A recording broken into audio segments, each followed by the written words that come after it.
नमस्कार। Programme 8 PM में एक बार फिर आपका स्वागत है और मैं हूं दर्शपर गुप्ता। अक्सर आप सोशल मीडिया पर बहुत से विज्ञापनों को देखते हैं जिसमें बार बार यही कहा जाता है। अक्सर ब्लड प्रेशर, शुगर के बारे में विज्ञापन आते हैं, जड़ से खत्म हो जाएगा, इसे एक बार आप इस्तेमाल करेंगे दोबारा आपको दवाई लेने की जरूरत नहीं पड़ेगी।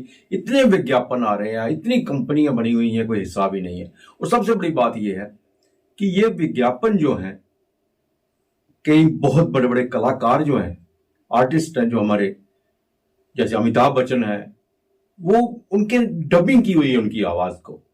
वो बैठ के कोई और बात कर रहे होते हैं, लेकिन इनकी बात चल रही है कि ये हमारा प्रोडक्ट है, इसे मैंने इस्तेमाल किया है, मैंने जांचा परखा हुआ, मैं इससे खाने से मेरे ये शुगर हमेशा के लिए खत्म होगी, मेरा ब्लड प्रेशर इतना था, जब मैंने ऐसे खाना शुरू किया इसका मेरा ब्लड प्रेशर हमेशा के लिए खत्म हो गया। ऐसे ही विज्ञापन जो एंकर्स हैं, बड़े बड़े चैनल्स की, न्यूज चैनल्स की एंकर है, वो भी ब्रेकिंग न्यूज में जो दिखा रही हैं, आवाज शक्ल उनकी होती है, बैठे वो होते हैं सामने, लेकिन आवाज जो है उनकी डबिंग की होती है, किसी और ने उनकी आवाज में बोल रहे होते हैं। हालांकि न्यूज चैनल ने लिखा होता है, वो कहते हैं कि हम रिस्पॉन्सिबिलिटी नहीं लेंगे ऐसी एडवर्टाइजमेंट की, हमारी रिस्पॉन्सिबिलिटी है, हमारे जो एंकर है वो नहीं कर रहे हैं। लेकिन दिखते हैं लोगों को, क्योंकि लोग उनको रोज न्यूज पे देख रहे होते हैं, हमारे फिल्म स्टारों को देख रहे होते हैं, उनकी बातों को जानते हैं। लाखों करोड़ रुपए वैसे भी तो वो उसमें एडवर्टाइज में कमा रहे होते हैं, लेकिन ये सोशल मीडिया पर जो चल रहा है ये उनकी नहीं होती है, और सरकार ने अभी तक उनके ऊपर कोई एक्शन नहीं लिया। लेकिन पतंजलि के बाबा रामदेव पर एक्शन ले लिया है। उन्होंने भी यही एडवर्टाइजमेंट चला रहे थे कि वो जड़ से खत्म कर देंगे, बहुत सी बीमारियों का इलाज जो है जड़ से खत्म कर देंगे। इसको लेकर सुप्रीम कोर्ट ने दिसंबर में भी उनको कहा था कि ऐसे विज्ञापनों को बंद कर दिया जाए, लेकिन बाबा रामदेव है, उनकी पहुंच बहुत दूर तक है और उन्होंने कंटिन्यू करते रहे। उन्होंने सुप्रीम कोर्ट की बात की को माना नहीं, वो ऐसी ऐड देते रहे।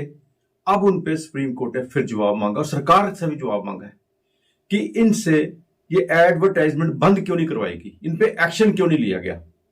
और उन्हें फौरन वो सब एडवर्टाइजमेंट बंद करने के लिए कहा है, वो सब विज्ञापन बंद करने के लिए कहा है जो बीमारियों को जड़ से खत्म कर रहे हैं, जिनके बारे में ये कहते हैं, चाहे वो ब्लड प्रेशर है, चाहे शुगर है, चाहे वो जोड़ों के दर्द की बीमारियां हैं। मतलब इसमें इनको पता है कि देश में बहुत सारे लोग जो हैं इन बीमारियों से ग्रस्त हैं, वो परेशान होते हैं।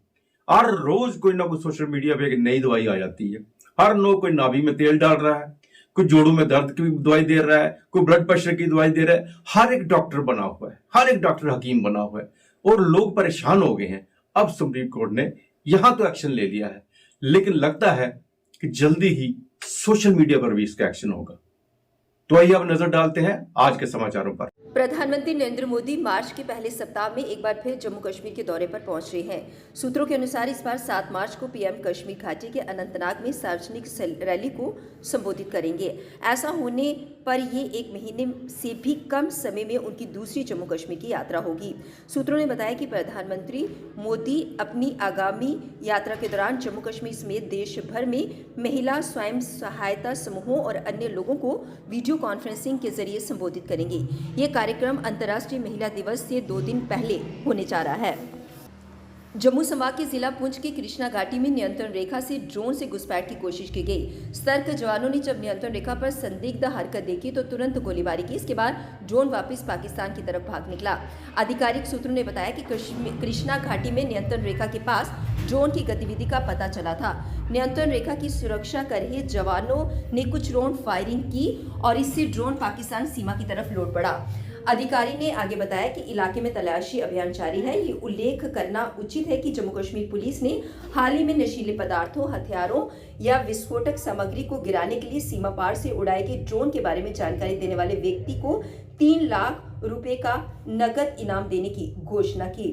इससे पहले मंगलवार शाम पुंछ में नियंत्रण रेखा स्थित करमांडा क्षेत्र में गोलियों की आवाज से गूंज उठा।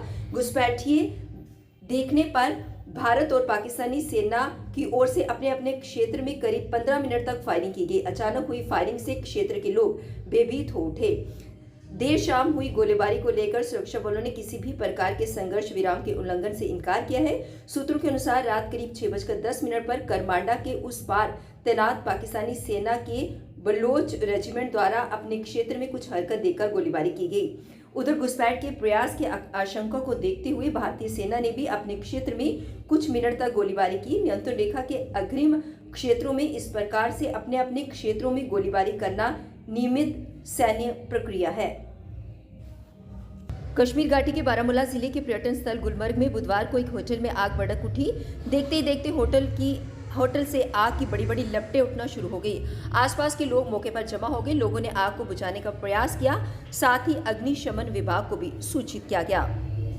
गृह मंत्रालय ने अगले 5 वर्षों के लिए जम्मू कश्मीर के संगठन जमाते इस्लामी पर प्रतिबंध बढ़ा दिया है।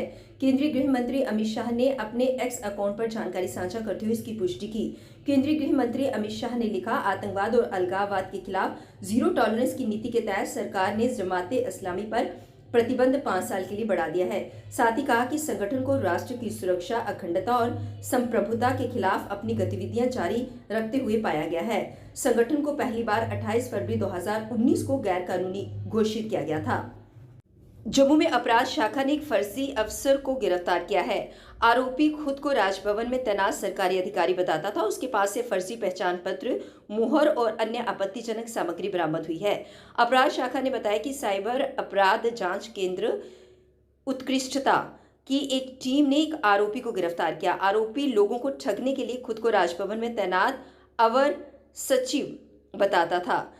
उसकी पहचान मध्य कश्मीर के गांदरबल के बास्कोरा गांव का निवासी फिरदौस अहमद बागे के तौर पर हुई है। पुलिस स्टेशन CICE में कानून की संबंधित धाराओं के तहत मामला दर्ज करने के बाद आरोपी की गिरफ्तारी हुई। बयान में कहा गया कि गिरफ्तार व्यक्ति के कब्जे से फर्जी पहचान पत्र, मुहर और अपराध में इस्तेमाल किए जाने वाले अन्य दस्तावेजों सहित कुछ आपत्तिजनक सामग्री भी जब्त की गई है। मामले की आगे की जांच जारी है।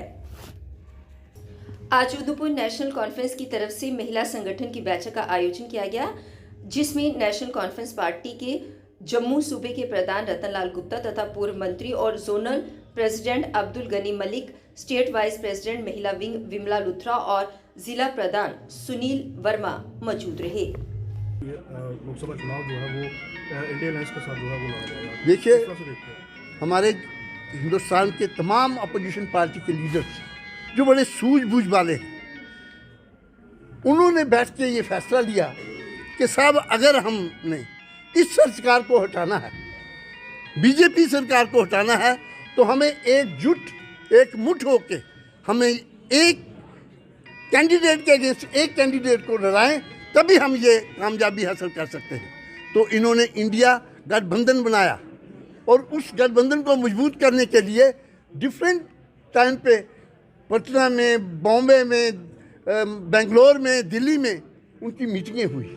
और आज जब ये गठबंधन मजबूत से मजबूत तरीन है, साउथ से नॉर्थ और पूर्व से पश्चिम तक ये गठबंधन जो है बना हुआ है और मजबूत तरीन गठबंधन है, उसी सिलसिले में नेशनल कॉन्फ्रेंस जो है इस गठबंधन का एक घटक दल है।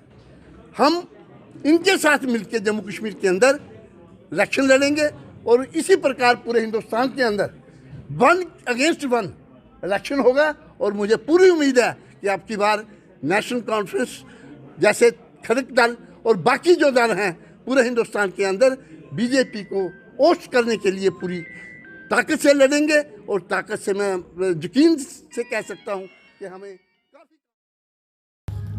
उपराज्यपाल मनोज सिन्हा ने कहा कि जम्मू कश्मीर में विधानसभा चुनाव सितंबर 2024 तक करा लिए जाएंगे। जम्मू कश्मीर पर बोलते हुए उन्होंने कहा कि अनुच्छेद 370 को हटाए जाने के बाद जम्मू कश्मीर में परिसीमन की प्रक्रिया शुरू की गई थी। इसके बाद मतदाता सूचियों का भी पुनर्निरीक्षण किया जाना था। उपराज्यपाल मनोज सिन्हा ने कहा कि 12 मार्च 2024 को जम्मू कश्मीर में चुनाव आयोग भी आ रहा है। जम्मू कश्मीर के लिए पूर्ण राज्य की बहाली पर उन्होंने कहा कि केंद्र सरकार उचित समय पर राज्य का दर्जा बहाल करेगी। प्रदेश में आतंकी गतिविधियों में आई कमी का उल्लेख करते हुए उन्होंने कहा कि आज कश्मीर में भारत माता की जय गूंज रही है। स्थानीय युवा जो कुछ वर्ष पहले तक पत्थरबाजी में लिप्त नजर आते थे, अब तिरंगा यात्रा में नजर आते हैं। कल 8 बजे फिर आपसे भेंट होगी, तब तक इजाजत दीजिए। नमस्कार।